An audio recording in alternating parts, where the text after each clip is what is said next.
Hinati na sa tatlo ang mga nakapila sa labas ng tanggapan ng Bureau of Animal Industry sa Quezon City para po makabili ng 20 pesos na kada kilong bigas. At para sa update sa sitwasyon, may unang balita live si James Agustin.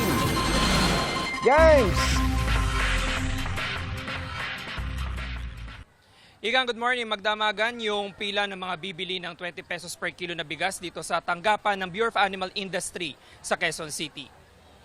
Sa labas pa lamang ng bahay, mahaba ng pila ng mga gusto makabili ng murang bigas na nakalaan para sa mga nasa vulnerable sector, gaya ng mga senior citizen, persons with disabilities, solo parents at benepisyaryo ng 4Ps. Maaari rin makabili ang mga nasa sektor ng pampublikong transportasyon, gayon din ang mga magsasaka at mangingisda.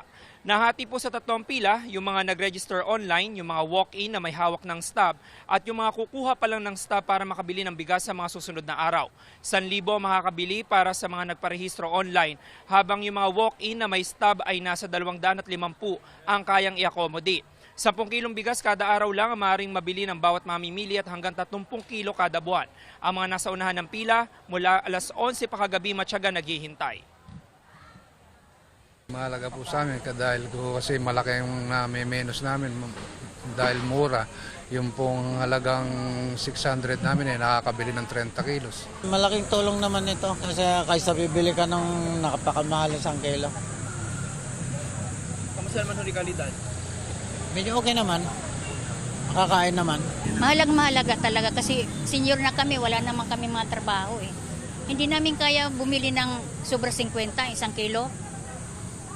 Kaya ginusto namin magtiyaga sa pagpila.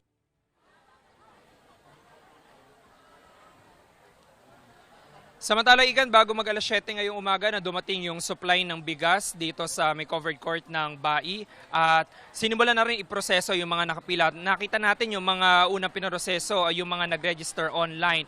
Pero may verification pa na isinasagawa dito. Dala-dala nila yung QR code at titingnan din kung nasa system sila at magpe-present sila ng ID. Pagkatapos po ng mga nagparehistro online, susunod naman yung mga walk-in. Pero ito yung mga walk-in na meron ng stub. Habang iba namang nakapila pa sa labas ay makakakuha ng stub ngayong araw pero sa susunod na araw pa sila makakabili ng bigas. Yaman ilitas mula po rito sa Quezon City, James Agustin, GMA News.